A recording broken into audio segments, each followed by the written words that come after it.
성부와 성자와 성령의 이름으로 아멘. 예수님과 어머니 하나 되신 성심을 통해 아버지 뜻 안에서 기도드립니다. 사랑하는 하느님 아버지, 아버지의 뜻이신 태양 앞에 대한민국과 미국에 살아가는 모든 국민들의 영혼을 끌어안아 그 아버지를, 태양이신 아버지를 한 중심이 되게 하여 그 아버지 앞에 이 모든 영혼들을 봉헌드립니다. 아버지의 생명의 불, 정화의 불, 참된 진리의 불, 천상의 아버지께서 가지고 계신 수많은 아버지를 상징하고 나타내는 아름다운 속성의 그 불들로 이 두 나라의 국민들의 사고방식 안에 진리와 다른 마귀의 사고방식을 불살라 주시고 또 생명이신 아버지의 태양으로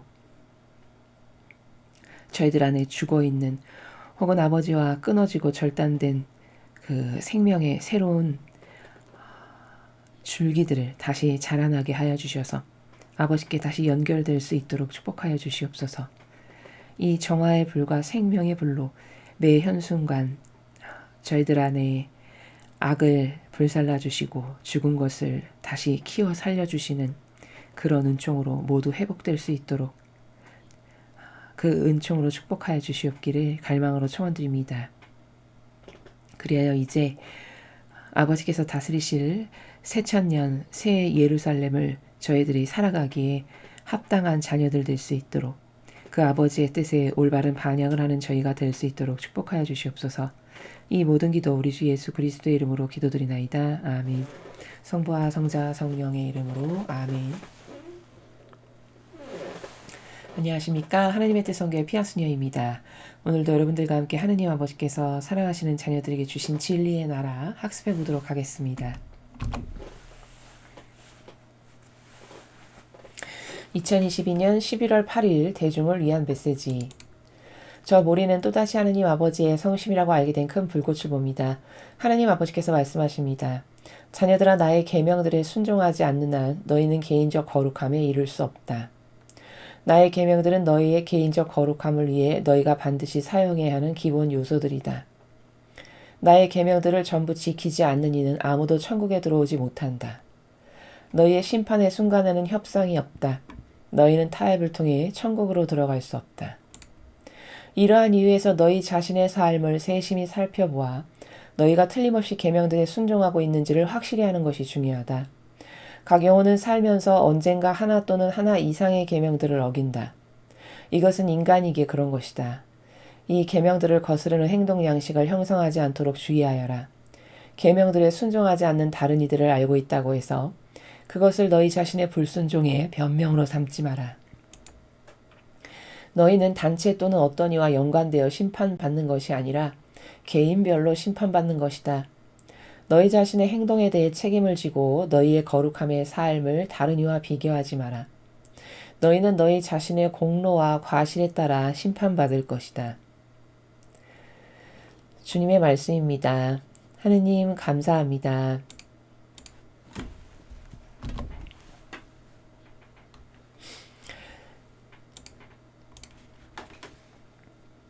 오늘 아버지께서 그 말씀하신 이 천상의 나라의 여러 가지 질서들 중에 가장 우리가 중점적으로 봐야 하는 단어는 첫 번째 문장에서 여기 개인적 거룩함이다 라는 부분이 보이시죠? 위에서 네 번째 줄 여기 개인적 거룩함. 요것에 대해서 먼저 설명을 하겠습니다. 아버지는 오늘 이 메시지 말고도 앞에 많은 메시지들에서 개인적 거룩함을 구현해야 된다. 사랑이 거룩한 사랑이 중요하다. 이런 이야기를 반복적으로 많이 하시는데요. 이것을 조금 더 분명하게 개념을 잡고 오늘 좀 넘어가면 개인적 거룩함을 구현해야 된다. 그럼 이건 어떤 것과 관련된 문제일까요? 이거는 사랑과 관련된 문제입니다. 개인적으로 거룩해진다는 거는. 그러니까 사랑 문제라고 제가 말씀드리는 거는 내가 여태까지 한평생을 살면서 내 정서나 기호로 병든 사랑을 했죠. 절대 신적이지 않고 아버지 질서에서 벗어나고 어긋난 그런 어떤 역겨운 사랑으로서 막 뒤죽박죽 엉망진창으로 그 사탄이 좋아하는 사랑을 내가 구현하면서 살았던 그것을 이제 다 되돌려서 아버지께서 주신 질서대로 사랑하는 것을 구현하면 개인적 거룩함을 달성하게 되는 겁니다. 그러니까 쉽게 말하면 만약에 우리의 일상생활에서 이 문제와 관련해서 직접적으로 적용을 하면 예를 들어 내가 자녀를 사랑한다. 내가 부모인데 그럴 때 내 기호나 정서 안에서 자녀를 사랑하거든요. 대다수의 진리를 모를 경우에는 그럴 수밖에 없겠죠. 그러면 안 된다는 겁니다. 지금 이 개인적 거룩함이 도대체 뭐야? 단어는 알겠는데 구체적인 나라가 뭔가를 확확 와닿지 않는 그런 경우가 많기 때문에 진리는 제가 이렇게 하나하나 구체적으로 좀 대입을 해서 여러분이 이해를 쉽게 하실 수 있게 말씀을 드리는데 예를 들어 우리 일상생활에서 내가 개인적 거룩함을 구현하려면 저 나라를 달성하려면 가장 쉬운 게 내가 자식을 사랑하고 남편을 사랑하는데 내 병든 기호나 정서로 거룩함의 사랑을 덮어버리고 그게 우선시되고 앞서가서 남편이나 자식을 사랑하면 거룩함을 달성할 수 없다는 겁니다. 이해되시죠? 인간의 사랑은 저희가 앞서 많이 강의에서 말씀드렸지만 다 정상적이지 않아요. 아주 심각하게 병들어 있는 상태거든요. 지금 인류가 사랑이라고 생각하고 있는 그 나라는 하느님의 사랑하고는 거의 정반대라고 보시면 됩니다. 동과 서가 굉장히 멀죠. 이쪽 끝이 동이고 이쪽 끝이 서죠. 그렇게 먼 것만큼 멉니다. 인간이 사랑이다라고 생각하는 것은. 그러니까 개인적 거룩함을 구현할 수가 없는 겁니다. 이해되시죠? 그러면은 개인적 거룩함을 구현하려면 어떻게 해야 돼? 그 내 정서나 기호로 사랑하는 것을 안 해야 된다는 겁니다. 그리고 올바른 하느님이 주신 질서, 그 질서로 사랑해야 된다는 겁니다. 그게 바로 계명이라는 거죠. 계명은 우리가 따르고 살아야 될 질서죠. 법칙이요, 질서요, 원리요 이런 건데 아버지께서 너희는 인간으로 이 세상에서 내가 창조했는데 이 세상을 살아가는데 한평생에 너가 따라야 될 질서는 이런 거란다 해서 10개를 주신 거죠. 그 계명을 지키고 그 계명의 정신으로 내가 남편도 사랑하고 자식도 사랑하고 이웃도 사랑하는 거. 요게 거룩함을 구현할 수 있는 방법이다라는 겁니다.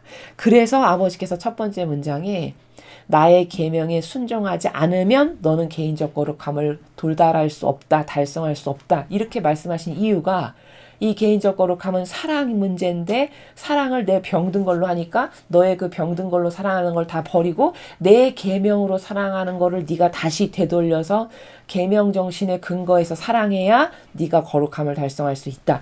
요 말씀을 첫 번째 문장에서 하신 겁니다. 자, 그럼 이제 정리해 볼까요?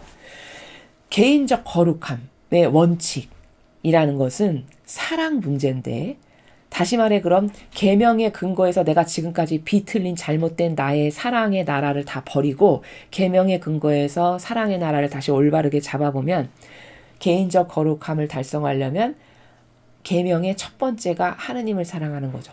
그러니까 만유의 하느님을 사랑해야 되는 겁니다. 그 정신을 몸소 실천하면 거룩함을 달성할 수 있는 거죠. 개인적 거룩함을. 자, 그렇게 하느님을 만유위에 사랑해야 되는 건데 그렇다면 그 하느님을 만유위에 사랑한다는 거는 더 상세히 말하면 뭐냐? 하느님 아버지의 뜻에 나 자신을 못 박는 겁니다. 실제적으로 못을 갖고 와서 뚫어서 박으라는 말이냐? 그거보다는 추상과 직간의 나라에서 내 정신세계로 그 아버지의 뜻이라는 것에 나 자신을 못 박는 겁니다. 그럼 나 자신을 못 박는다는 건 더 상세히 설명하면 아버지 뜻이 원칙이고 언제나 퍼펙트하게 오롯입니다. 그 아버지의 뜻에 제 뜻을 못 박음으로써 제 뜻은 이제 안 씁니다. 이렇게 이것을 구현하라는 거죠. 요 정신을. 그게 하느님을 만유위에 사랑하는 겁니다. 그 정신을 구현하면. 다시 말해 이 계명의 첫 번째인 하느님을 만유위에 사랑한다는 거는 하느님의 뜻에 나 자신을 못 박는 건데 그것은 내 뜻을 안 쓰고 아버지 뜻을 쓴다는 말씀이고 다시 정리하면 내 의지를 완전히 포기한다는 뜻이고 그리고 하느님의 뜻, 예수님과 성모님의 정신과 모범에 나 자신을 못 박아서 내 뜻과 의지와 기호와 내 선, 내 기준을 다 저는 포기합니다. 이걸 말로만 이렇게 하는 게 아니라 진짜 포기한 사람으로서 사는 것. 요거를 구현하면 계명의 첫 번째를 구현하는 거고 그 계명의 첫 번째 하느님을 사랑하는 걸 구현한 사람이면 개인적 거룩함에 도달할 수 있다. 이렇게 지금 순차적으로 정리가 되는 거죠. 그래서 예수님과 성모님의 정신과 모범에 반대되는 내가 가지고 있는 다양한 속성들, 그것들을 저는 다 포기합니다. 오늘부터. 이 순간 이후부터 저는 그걸 안 씁니다. 이렇게 실제적으로 그렇게 살면 그게 계명의 첫 번째를 구현하는 것이요 거룩함에 이룰 수 있는 거다. 이렇게 설명할 수 있다는 거죠. 나의 계명들은 너희의 개인적 거룩함을 위해 너희가 반드시 사용해야 하는 기본 요소들이다. 자, 제가 전반부에 설명한 내용을 아버지께서 강조해서 말씀하시죠. 네가 계명을 지키는 것은 해도 되고 안 돼도 되고가 아니라 네가 개인적인 거룩함을 달성하려면 반드시 내 계명을 지켜야 되는 기본 요소다. 그래서 제가 좀 전에 설명드렸죠. 계명을 지킴으로써 거룩함을 완성하는 거다. 이렇게 말씀을 드린 겁니다. 그래서 나의 계명들을 전부 지키지 않는 이는 아무도 천국에 들어오지 못한다. 우리는 이 잘못된 교회에서 이 피상적이고 막연하게 종교 생활을 하다 보니까 어떤 이런 것을 배워도요. 그거 뭐 지켜도 되고 안 지켜도 되고 뭐 그렇게 꼭 안 지킨다라고 해서 지옥 가나? 이런 스타일의 사고방식을 하죠.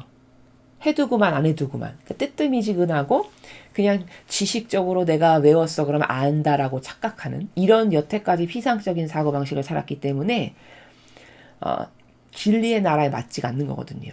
근데 아버지는 항상 사실, 팩트, 너 행했냐 안 했냐, 열매 있냐 없냐 이런 실제적인 것을 보시는 나라기 때문에 천상의 나라는 그런 막연한 사고방식으로 계속 살면 결과적으로는 시간은 시간대로 낭비, 돈은 돈대로 낭비, 에너지대로 낭비, 그리고 나는 죽고 나서 열매 맺는 건 하나도 없는 이런 비참한 지경에 이른다라고 제가 며칠 전 강의에서도 말씀드렸죠. 그리고 누누이 번번이 반복적으로 제가 강조하는 건 이런 피상적이고 막연한 사고방식 반드시 버리지 않으면 희망 없다. 이걸 계속 말씀드리는 건 그 정도로 우리에게 그게 아주 골수 깊은 곳까지 장악하고 잠식해 있기 때문에 여러분이 자꾸 경각심으로 깨달으셔야 해서 반복해서 말씀을 드리는 겁니다. 제가 오죽하면 며칠 전 강의에서 여러분이 죽기 전에 반드시 후회하지 않는 삶을 살려면 공동묘지에라도 가서 그분 돌아가신 분을 이렇게 한번 바라봐야 된다. 그리고 그게 남의 일이 아니라 나도 닥칠 일이고 그게 얼마 남지 않은 일이고 왜냐면 언제 죽을지를 모르니까요. 우리가. 그렇죠? 그게 급작스럽게 내일 올지 모레 올지 한 달 후에 올지 아무도 모르는 일이거든요. 그렇죠?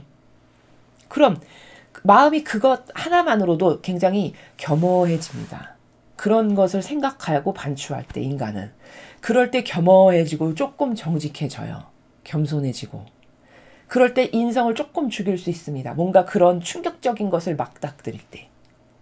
그래서 내가 아직 정신을 못 차리는 것 같고 내 사고방식이 여전히 막연하고 피상적이고 나는 맨날 한 귀로 듣고 한 귀로 흘러나가는 이런 상태에 놓여져 있는 것 같다. 그럼 여러분이 스스로 의지를 가지고 그런 충격적인 혹은 자기가 이건 좀 개선해야 되겠는데 안 되겠는데 하는 의지가 있으시면 제가 지금 말씀드린 것 같이 그런 공동묘지도 막 가서 객관화를 좀 해보고 내 인생 이렇게 계속 살아도 되는 것인가라고 하는 것에 대한 심도 깊은 고뇌를 좀 해보셔야 된다는 거죠.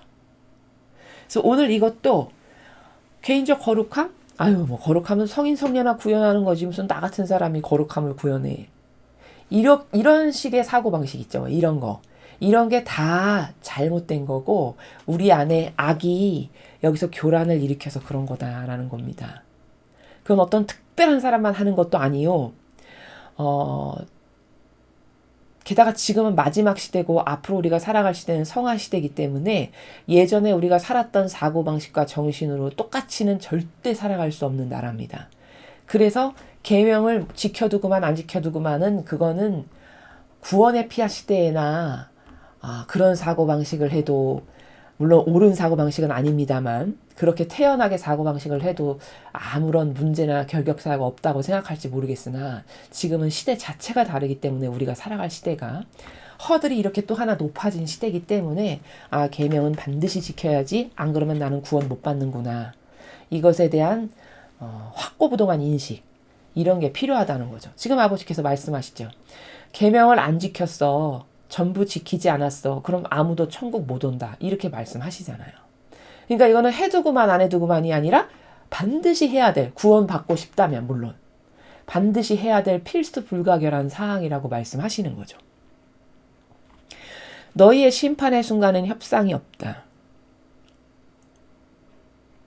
너희는 타협을 통해 천국으로 들어갈 수 없다. 이거 우리가 다 아는 사실이죠. 그렇죠? 죽고 나면 나를 위해서 할 수 있는 게 아무것도 없다. 나를 위해서, 내 영혼의 구원을 위해서 내가 할 수 있는 것은 그저 생명이 붙어 있어서 살아있는 이 순간밖에는 나를 도울 수 있는 방법이 없다. 그래서 제가 무덤에 가서 보셔서 내 삶이 과연 얼마나 남았을까?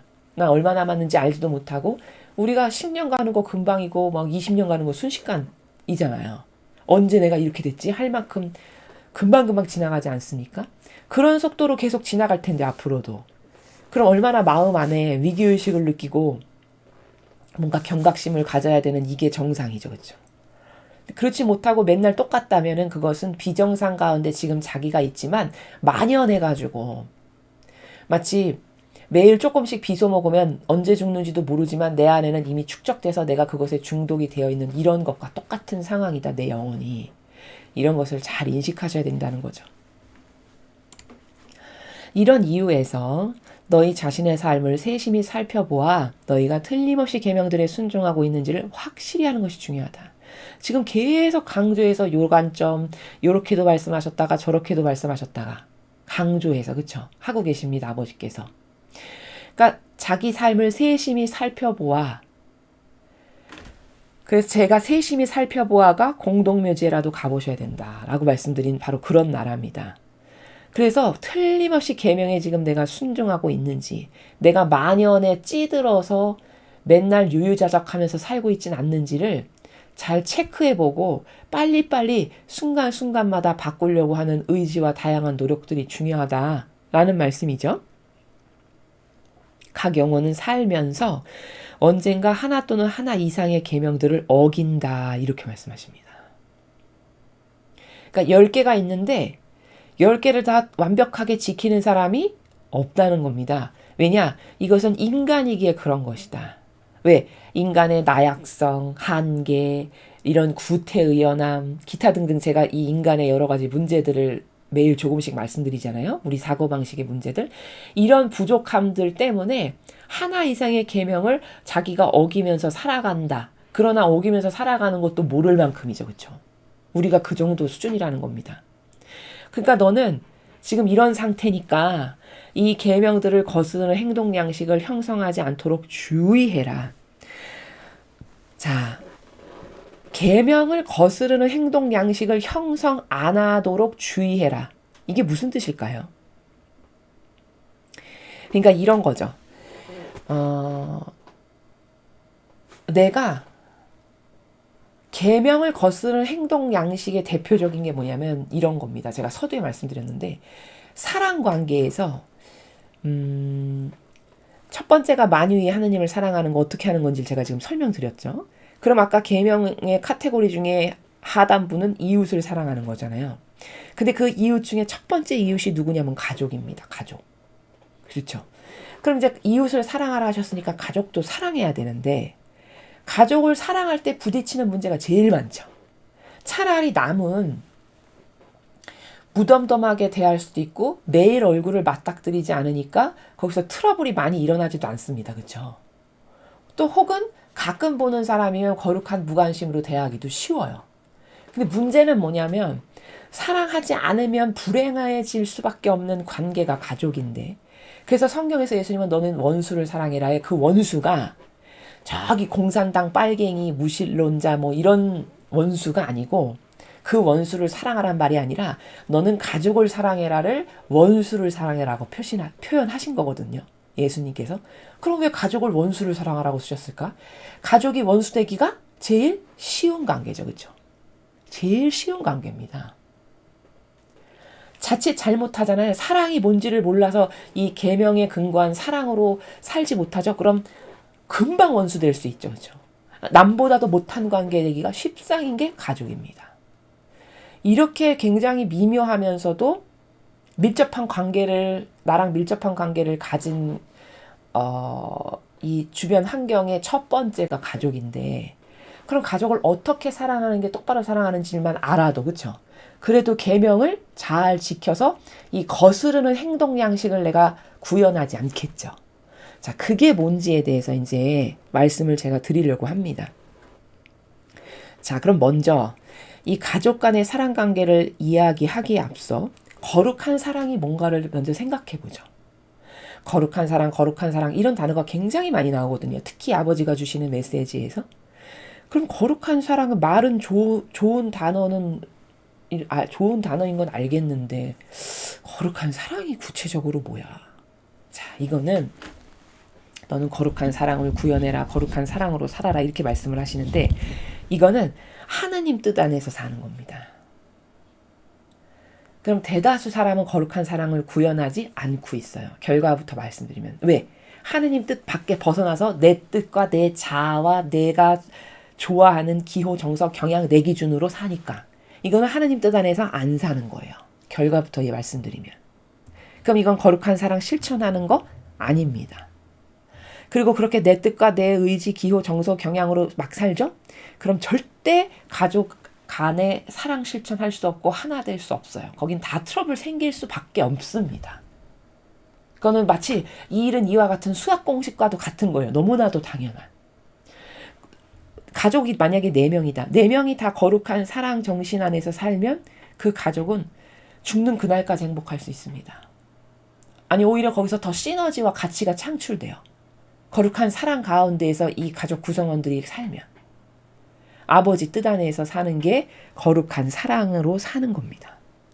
근데 여러분이 아시다시피 지금 이 시대는 진리를 전하는 이 교회도 없거니와 그렇기 때문에 거룩한 사랑이 뭔지를 모르니까 그냥 태어나서부터 자연적으로 생긴 내 기호, 정석, 경향과 내 부모가 나에게 심어준 다양한 영향력과 또 내가 학교 다니면서 사회생활하면서 누구랑 관계를 맺으면서 생긴 이 부잡다한 수많은 관계성 가운데의 모순들, 이런 부작용들, 이런 마귀적 사고방식으로 여기가 뒤죽박죽이 돼가지고 그 사고방식으로 가족이 살려니 그러면 4명의 사고방식이 다 다를 것 아니겠어요? 다 마귀적 사고방식을 할 거 아니겠습니까? 진리에 근거하지 않은.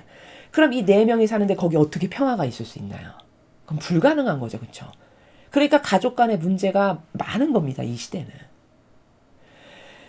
그래서 거룩한 사랑이라는 거는 하느님의 뜻 안에서 사는 건데 그럼 하느님의 뜻 안에서 산다는 걸 조금 더 구체적으로 설명하면 모든 행위에서 내가 아침에 눈을 떠서 잠자리에 들기 전까지 숨 쉬고 있는 이 모든 시간 동안에서의 나의 다양한 행위들 그 모든 행위에서 그것이 무엇이 됐건 항상 하느님 아버지와 함께 하는 것을 구현하는 게 하느님의 뜻 안에서 사는 거고 거룩한 사랑을 구현하는 거다라는 겁니다. 그러면 말이 좀 어려울 수 있으니까 예를 들면 주부님들이시다, 어머님들이시다. 그러면 다 집안일이잖아요. 그러면 그 집안일을 하면서도 거룩한 사랑을 다 구현할 수 있어요. 하느님 뜻 안에서 할 수 있습니다. 어떻게? 자, 어떤 일을 시작할 때 마음속으로 기도를 하는 거예요. 아버지 뜻 안에서 제가 지금부터 감자를 깝니다. 감자 까기 시작부터 마침까지 아버지 뜻 안에서 하니 예수님과 어머니 제 안에서 이 감자 함께 까주세요. 이렇게 의지적으로 기도를 하죠. 그러면 내 자유의지가 그렇게 하겠다라고 선언했기 때문에 그 의미 그대로 구현되는 겁니다. 본질의 나라는. 그러면 예수님과 어머니께서 내 안에서 나와 함께 감자를 까세요. 끝날 때까지. 그럼 이게 하느님 뜻 안에서 행위를 하는 겁니다. 이게 거룩한 사랑 실천의 기본 정신이에요. 자, 감자가 까는 게 끝났어요. 이제 청소를 해야 돼. 그럼 청소 시작할 때부터 끝날 때까지 이제 청소를 시작할 때 또 마음속으로 기도를 하는 거죠. 아버지 뜻 안에서 예수님과 어머니 모시고 제가 집안 청소 지금 시작을 하는데요. 집안 청소 마칠 때까지 저랑 함께 해주세요. 이렇게 하고 청소를 시작하는 겁니다. 그러면 내 자유의지가 그렇게 하겠다라고 자발적으로 봉헌을 드렸기 때문에 나를 차지하실 수 있어요. 왜? 자유의지가 원하는 대로 그대로 구현이 되니까. 그럼 예수님과 어머니께서 청소 끝날 때까지 나랑 함께 하시는 겁니다. 이렇게 무슨 일을 하건 아무리 비천하고 보잘것없고 초라한 일이 됐건 그것이 무엇이건 다 하느님 뜻 안에서 이렇게 할 수 있습니다. 회사 다니는 분들도 마찬가지예요. 업무 시작하기 전에 지금 제가 말씀드린 것 같은 것을 하는 거죠. 그리고 중간중간에 자꾸 내가 잊어버리고 같이 한다는 거에 대해서 어떤 빈 공간이 생기는 것 같아. 그럼 그럴 때마다 또 화살기도로 다시 마음을 다잡고 다시 또 하고 이런 행위를 반복함으로써 처음에는 빈틈이 크겠죠. 왜? 그렇게 안 살아봤는데 처음 해보니까 여백이 크고 빈틈이 크겠지만 이것을 자꾸 반복하게 되잖아요. 그럼 왜 세상 것도 반복하면 스킬이 생기죠. 그런 것처럼 이것도 반복적으로 봉헌을 들이다 보면 여백이 이렇게 자꾸 줄어드는 게 됩니다. 본인도 느낄 수 있을 만큼. 이렇게 해서 일치와 용해를 구현하는 거거든요. 요게 하느님 뜻 안에서 사는 거고 그게 거룩한 사랑을 구현하는 기본이에요. 그러면 어떤 사람이 하루 24시간을 이렇게 쓴다. 그럼 그 사람의 모든 행위는 다 하나님을 사랑하기 때문에 아버지랑 저는 하나 돼서 이렇게 하겠습니다. 라고 하는 모든 하나 되기 위한 사랑의 행위가 되는 거죠. 이거는 이런 정신세계를 수행하는 사람과 안 하는 사람은 천지 차이로 다른 겁니다. 사람 눈에는 똑같은 사랑으로 보이겠으나 원래 영적인 것이 눈에 보이지가 않거든요. 눈으로 봤을 때 차이가 안 나는 게 특징이에요. 영적인 것은. 그러나 죽고 나서는 완전히 빛깔이 다를 겁니다. 그렇게 산 사람과 안 산 사람의 영혼의 빛이. 이해되시죠? 그래서 이렇게 하는 모든 행위가 하나님과 하나 되기 위해서 사랑하니까 아버지랑 뭐든지 함께 하려고 하는 그런 행위들이고 그게 거룩한 사랑인데 그럼 이렇게 사는 사람은 하나님께 매 순간 기쁨을 드리는 겁니다. 왜? 그렇게 아버지를 계속 찾으니까. 아버지 뜻 안에서 이거 이렇게 할게요. 여러분 사랑하면 자꾸 부르고 찾고 얼굴 보고 싶고 이렇죠. 인간도. 마찬가지입니다. 안 사랑하니까 80년 내내 한 번도 안 찾는 거죠. 80인생을 살면서도. 그렇죠. 혹은 몰라서 그럴 수도 물론 있지만 근데 사랑한다고 한번 해보죠. 그럼 사랑하는데 하루 24시간 중에 겨우 한 번만 부르고 찾을까요? 절대 그렇지 않죠. 그렇죠? 사랑한다면 수시로 부르고 찾겠죠. 마찬가지라는 겁니다. 하느님 아버지를 대하는 나라가 왜 그렇게 아버지 뜻 안에서 이런 거 하는 거 중요한가? 사랑하니까 그 아버지랑 함께 하겠다라고 부르는 그런 사랑의 행위만이 거룩한 사랑을 구현하는 거고 그런 행위만을 천상에 가져다 놓을 수 있어요. 여러분 하느님 아버지 뜻 안에서 예수님과 어머니 모시고 이런 행위를 하지 않죠. 그러면 그것은 아무리 많은 고생을 하고 아무리 많은 일을 했다라고 해도 천상에 하나도 가져다 놓을 수 없습니다. 그냥 거지 자체예요. 거지. 영적 거지. 그러나 아무리 작은 것, 벼잘 것 없는 거 하나라도 아버지 뜻 안에서 예수님과 어머니를 청원드려서 모시고 함께하죠. 그럼 그것은 다 천상에로 바로 올라가서 보관될 수 있는 무한한 사랑의 아름다운 다양한 행위들이 됩니다. 그러니까 내가 영적으로 부자 되고 싶다. 내가 천상에 어떤 많은 선물을 아버지께 드리고 수많은 보물을 천상에 쌓고 싶다. 그러면 하느님 아버지 뜻 안에서 예수님과 어머니와 반드시 같이 해야 된다. 부르지도 않고 청하지도 않고 내 혼자 한다. 그럼 이건 무정란이라고 말씀드렸죠. 여러분 무정란은 창조 일어나나요? 아니 계란이 흰자와 노른자가 함께 있어야 그게 부화돼서 병아리가 되고 수탉이 되는 거지. 그게 무정란이라는 건 하나만 있는 거잖아요. 그쵸? 그 하나만 있다라고 해서 그게 병아리가 되고 수탉이 될 수는 없는 거죠. 그건 생명력하고는 상관이 없는 게 된다는 겁니다. 무정란이란 얘기는.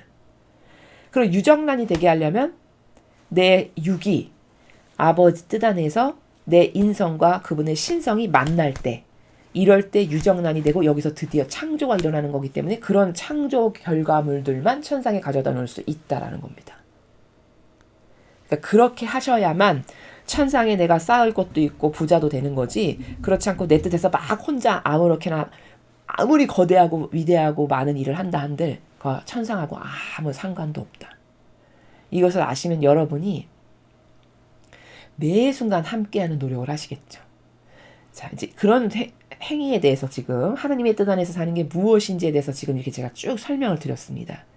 그래서 그게 하나님께 기쁨이 되는 거고 매번 그렇게 찾으니까 곧 이것은 어떤 거랑 똑같은 거냐면 자연법에서의 어떤 비슷한 것을 찾아본다면 예를 들어서 갓난장이 아이가 있다라고 해보죠.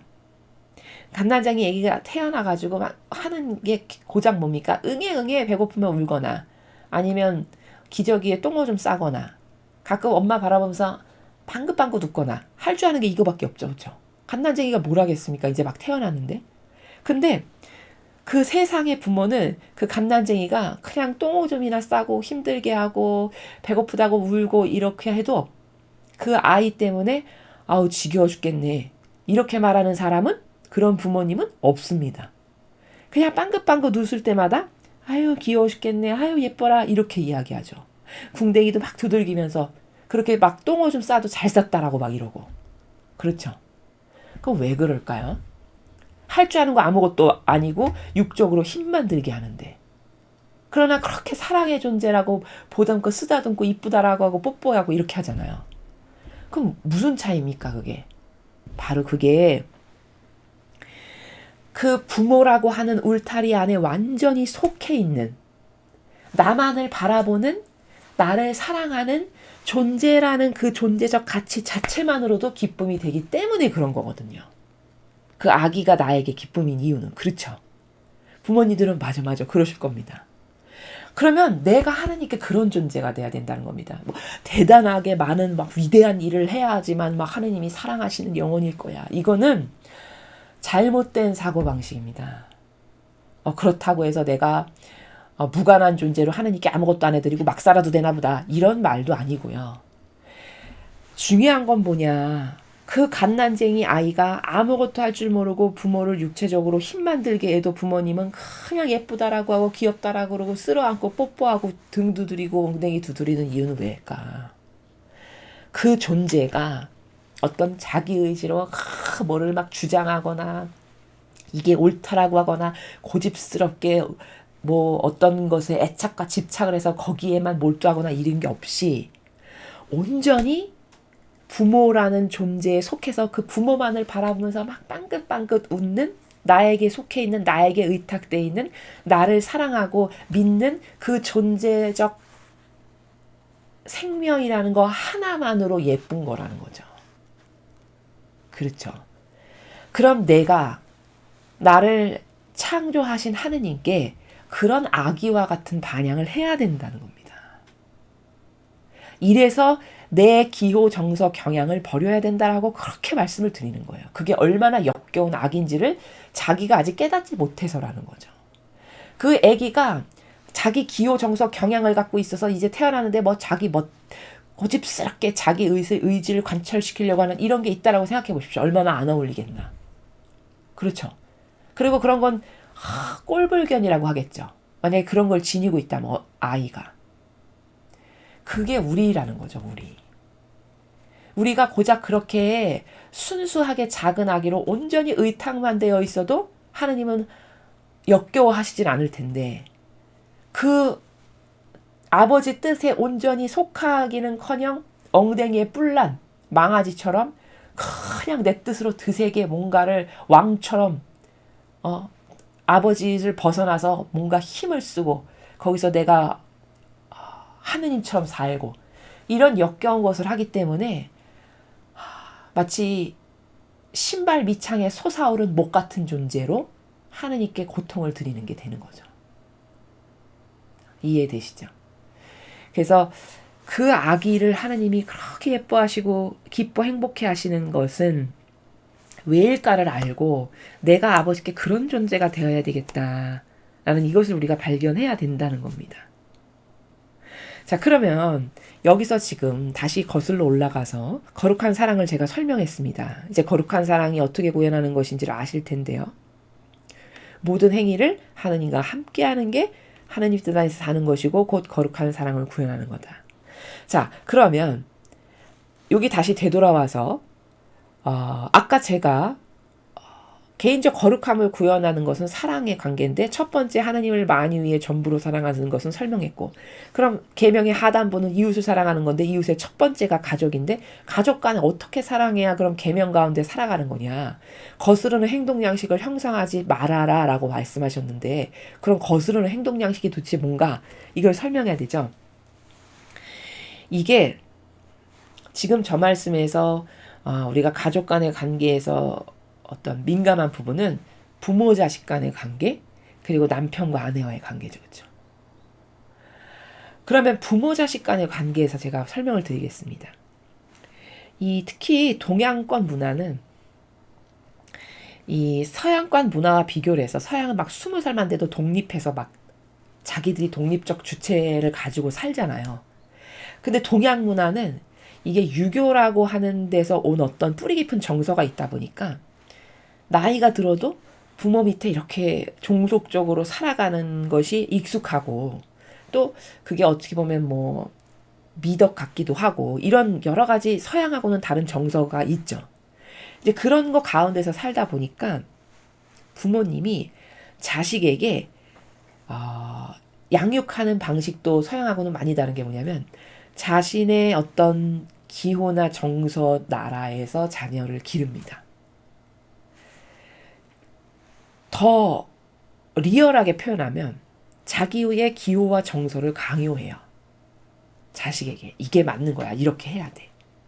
이런 식으로. 근데 그것은 계명 정신에서 지금 근거해서 말씀드리면 완전히 잘못된 겁니다. 근데 많은 부모님들이 자기의 기호와 정서와 경향을 자식에게 강요하고 대물림하죠. 그건 알고 그러는 게 아니라 물론 모르고 그렇게 하시는 거죠. 근데 그렇게 하면 큰일 난다는 걸 제가 지금 말씀드리는 겁니다. 자식에게 무엇을 강요해서 내 기호와 정서와 경향을 강요하고 그 테두리 안에서 길렀어요. 그러면 그 테두리 안에서 길러진 자식은 엄마와 똑같은, 혹은 아버지와 똑같은 기호, 정서, 경향을 갖게 되죠. 붕어빵이 된다는 얘기입니다. 다시 말해서. 그렇게 해서 내 것에 종속적인 것이 되게 해요. 자녀를. 그러면 그 영혼을 죽인 겁니까? 살린 겁니까? 그 영혼 죽인 겁니다. 본연의 그 영혼에게 아버지께서 세워놓으셨던 계획과 창조의 목적이 있고 그 영혼의 고유성이 있는데 그걸 다 파괴한 거예요.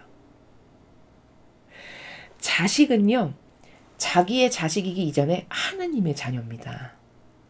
우리 모두는 이 육이 태어나기 이전에 이미 영혼이 천상의 나라에서 먼저 창조가 된 존재들입니다. 그리고 내 부모를 설정해 주셔서 그 부모의 육을 빌려서 육이 태어난 것 뿐이에요.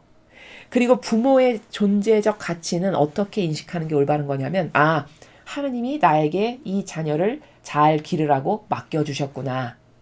나는 아버지의 뜻에 이 자녀가 올바르게 반영할 수 있는 훌륭한 인격체로 성장하는 데 있어서 조력자 역할을 하면 되는 거구나.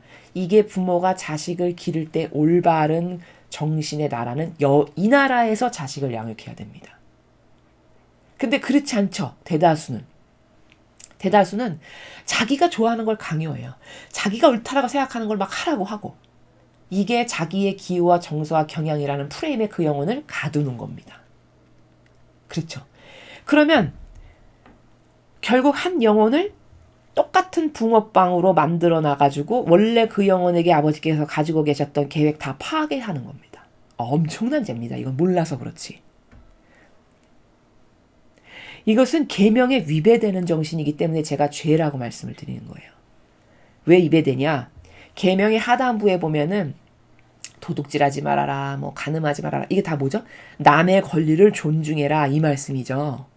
하나의 관점으로 요약 정리하면, 그럼 자식도 자식의 권리를 존중해야 되겠죠. 그렇죠. 근데 내 것으로 내 것을 그렇게 강요하면 자녀의 권리를 존중한 게 아니죠.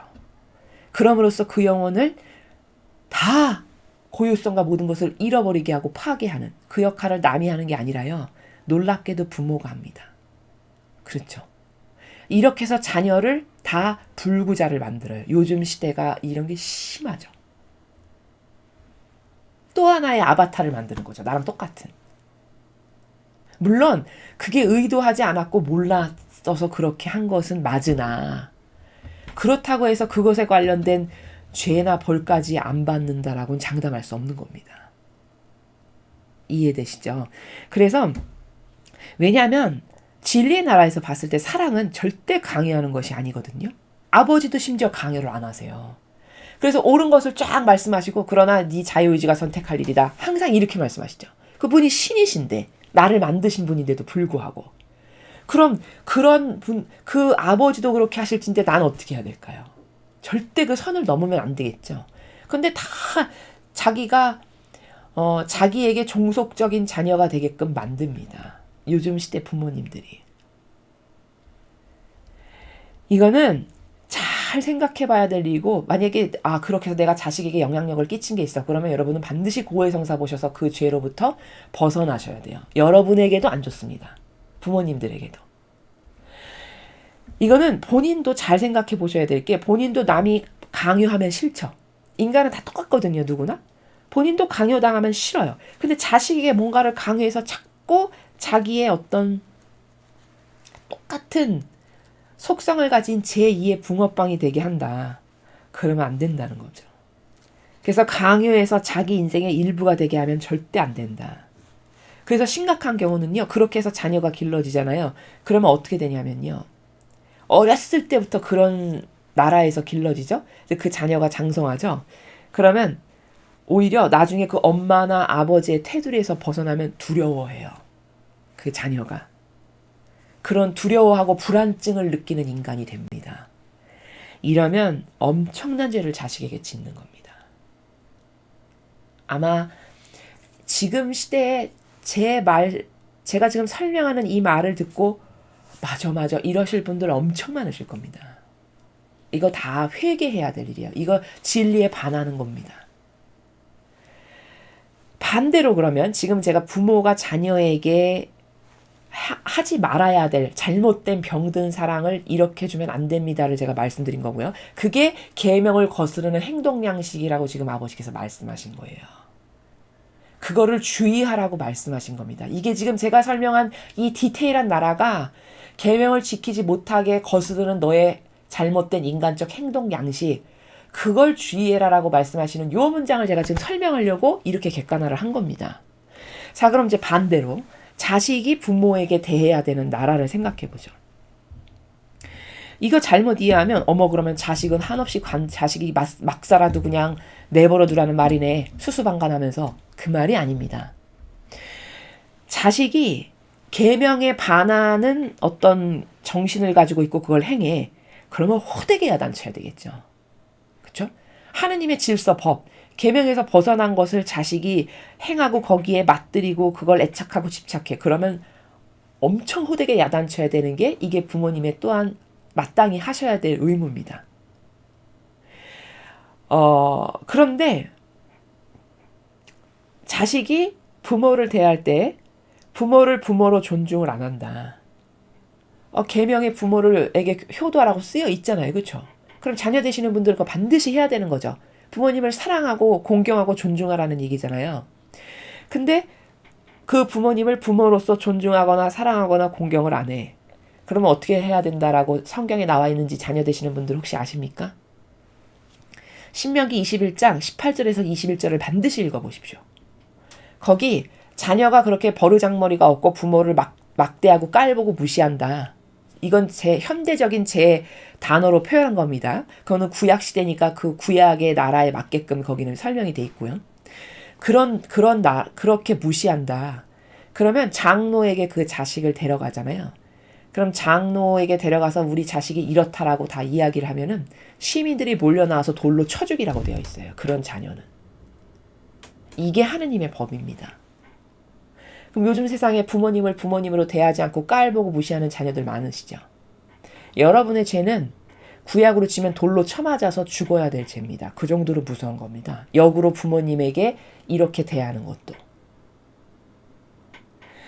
그러면 이제 경계가 생기셨나요? 이게 경계예요.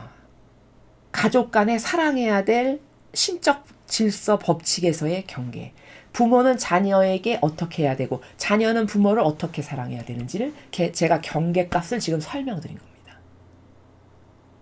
이해되십니까? 이것을 거스르는 너의 행동 양식. 그러면 지금 이게 계명 정신이고 법칙인데 이것에 벗어나서 내 멋대로 내 기호와 정서와 경향에 근거해서 뭔가를 행하는 것은 거스르는 행동 양식이죠. 사랑도 그렇게 주면 안 된다는 거예요. 그거를 너는 주의해라 라고 말씀하시는 거라는 겁니다. 그래서 자식이 부모에게 못을 박아도 안 되지만 역으로 부모가 자식에게 못 박는 그런 행동이나 말이나 마음을 가지고 있어도 안 된다. 존중과 사랑의 경계를 명확하게 알아야 된다라는 것이죠. 바로 이런 질서가 없어서 계명을 못 지키고 거룩한 사랑을 구현하지를 못하는 거라는 겁니다. 이렇게 디테일한 나라를 잘 모르니까, 그렇죠? 그래서 부모 자식의 관계에서 굉장히 중요한 건 존중의 경계를 깨닫는 거예요. 부모가 자녀를 존중해야 될 경계가 있고 자녀가 부모를 존중해야 될 경계가 이렇게 반드시 있는데도 불구하고 이게 구약에 많이 나오거든요. 이런 나라가. 왜 성경을 안 읽고 안 가르치다 보니까 경계를 모르는 거죠. 가뜩이나 하와의 자손으로서 우리가 무질서한데 사고방식이.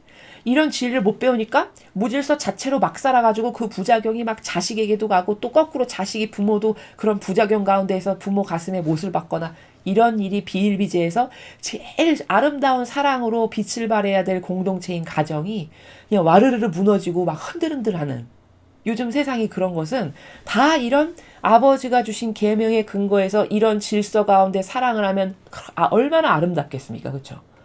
그것을 몰라서 생기는 다양한 부작용들이니까 자녀가 있으신 분들은 제가 오늘 말씀드린 나라에서 앞으로 자녀를 양육하시기 바랍니다. 거꾸로 자녀 되시는 분들은 부모님이 아직 살아계시다. 그럼 지금까지 부모님께 잘못해서 가슴 아프게 하고 못 박았던 것들 다 회개하고 뉘우치시고 부모님께 가서 다 진정성의 나라에서 사랑의 마음을 담아서 사과하시고요. 그리고서 앞으로는 부모님을 부모님으로서 존중하고 사랑하는 그 방법을 배우십시오. 그렇게 해야 아름답고 정말 행복한 그런 사랑할 수 있는 사랑이 넘치는 신적 사랑이 넘치는 가정 공동체를 형성할 수 있다는 거죠.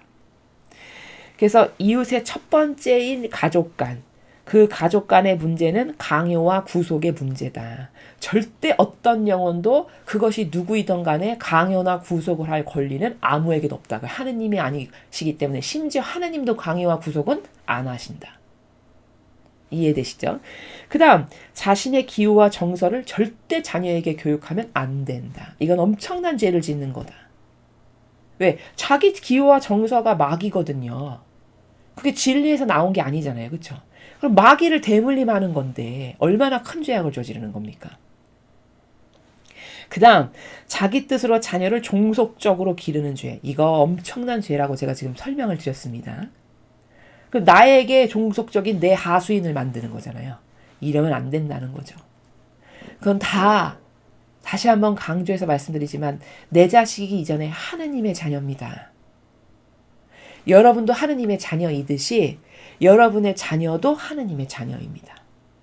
그러므로 하느님께 순종하고 하느님께 종속적인 게 되게 해야 되고 하느님 앞에 자녀를 데려다 놓아야 하는 것이 일평생 부모로서 자녀에게 해야 될 마땅한 의무고 도리고 줄 사랑도 그 나라에서 사랑을 줘야 된다라는 거죠. 그래서 이러한 자녀를 그렇게 자기의 기호 정서로 양육하고 교육해서 그 프레임 안에 가두어 놓아가지고 오히려 그 프레임에서 벗어나면 불안감을 느끼게 하면 이러면 불구자 된 거죠. 그렇죠? 이렇게 해서 한 영혼을 불구자게 되게 하는 죄는 엄청나게 큰 죄입니다. 그래서 지금 제가 말씀드린 이런 경계에서 벗어나서 지은 죄가 있는 것을 발견했다. 그러면 여러분 반드시 고해성사를 보시고요. 그걸로부터 자유인이 되시려면. 그리고 두 번 다시 그런 영향력을 끼치지 않게끔. 또 자녀도 마찬가지고. 그렇게 하나님께 기도를 하고 청원을 드려서 오늘 배운 올바른 질서 가운데 서로 사랑할 수 있는 은총을 주세요. 이렇게 자꾸 봉헌을 드리는 것이 올바른 방법이다라는 거죠. 계명들에 순종하지 않는 다른 이들을 알고 있다고 해서 그것을 너희 자신의 불순종의 변명으로 삼지 마라. 자, 이건 무슨 뜻이죠? 핑계대지 마라. 남 탓하지 마라. 이런 겁니다. 예를 들어 어머 저 사람도 저렇게 하던데 내가 뭐 이런 거 좀 한다 그래서 왜 이렇게 난리야? 이거 변명이고 핑계고 남 탓이죠. 그런 거 하지 마라. 그 말씀을 지금 하시는 겁니다. 그 사람은 그 사람이고 나는 나죠. 그 사람의 인생에 내가 종속적으로 살 것도 아닌데 남이 그렇게 한다라고 해서 왜 그게 나에게 영향력을 끼쳐야 됩니까? 그렇죠? 너희는 단체 또는 어떤 이와 연관되어 심판받는 것이 아니라 개인별로 심판받는 것이다. 지금 아버지께서 말씀하시잖아요. 왜 남을 끌어들여서 나를 합리화할까? 되게 비겁한 거거든요. 정직하지 못하고, 그렇죠? 그러면서 그렇게 하면 어떻게 되냐? 너는 옆에 사람이 저렇게 하니까 나도 이렇게 해도 되는 거 아니야? 그게 얼마나 한심한 사고방식이냐면 개인별로 심판을 받는 것이지 뭐 어디 묻어가서 단체로 누구랑 연관돼서 쟤 때문에 누구 때문에 이렇게 해서 심판받는 게 아니라는 겁니다. 너희 자신의 행동에 대해 책임을 지고 너희의 거룩함의 삶을 다른 이와 비교하지 마라. 여기 비교하지 말라고 또 말씀하시네요. 그렇죠. 인생은 다 고유성이 다 사람마다 다릅니다. 창조하신 목적도 사람마다 다 달라요. 지구상에 80억의 인구가 산다고 하는데 80억 중에 심지어 쌍둥이도 똑같은 쌍둥이 아무도 없습니다. 하느님은 그렇게 오묘하신 거예요. 그렇게 조화로우신 겁니다. 아버지가 창조하시는 나라가 그렇게 다양한 사람이 있다는 거는. 그럼 그 다양한 조화가 아름답게 어우러졌을 때 그게 아름답고 매력적인 거거든요. 근데 뭐 누구랑 비교해서 누구 때문에 내가 인생이 이렇게 됐고 뭐 누구 때문에 이렇게 이런 어떤 탓하고 남 탓하고 비교하는 거 있죠. 이거는 무조건 100% 막입니다. 여러분 주변에 누가 끊임없이 변명하고 남 탓하는 사람이 있다. 그거는 볼 것도 없이 막입니다. 아직 저 사람 막이랑 같이 살아가는구나. 심지어 그렇게 그 사람이 그런 어떤 정서나 기호를 가지고 있죠. 가까이 가시지도 말아야 돼요. 왜냐면 그 영이 나에게 영향력을 끼칠 수 있으니까. 이해되십니까? 이 정도입니다. 그 마귀의 영향력이라는 것은 눈에만 안 보일 뿐이지 금방 옆에 있는 사람도 영향을 받기 마련이거든요. 그러니까 이렇게 변명, 핑계, 남 탓, 막 10년 전, 20년 전 것도 끌어들여서 말하는 사람 이런 거는 나 지금 심각한 마귀에게 있구나. 열렬히 회개하고 기도하고 뉘우치고 다시는 이런 마귀에게 제가 유린당하지 않게 도와주세요. 이렇게 해서 자기를 개조시키고 바꾸지 않으면 안 된다라는 것이죠.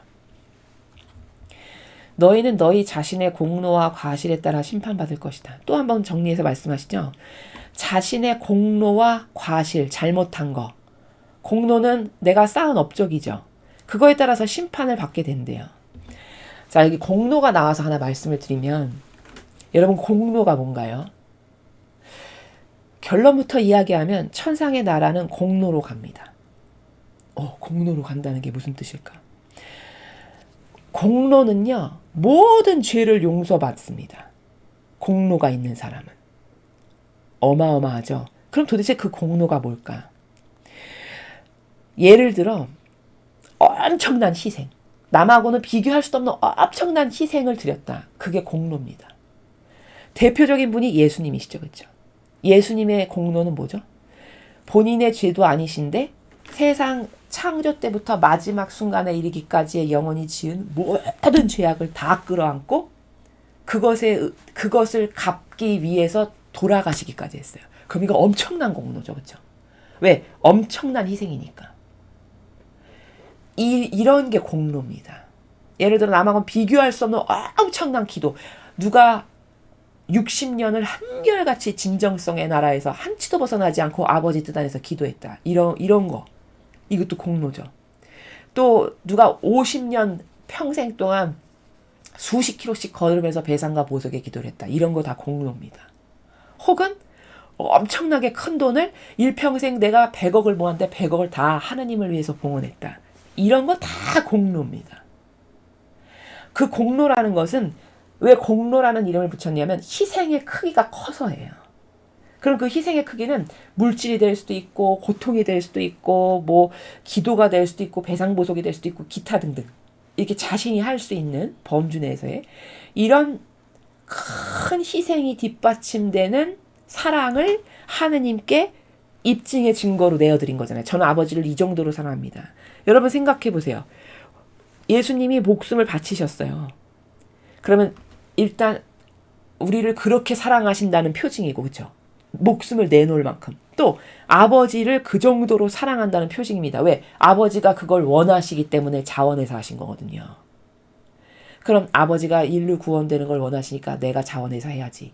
그럼 그것은 아버지를 그 정도로 사랑한다는 표징이요, 우리를 그 정도로 사랑한다는 표징이죠. 사랑의 크기가 그 공로의 크기입니다.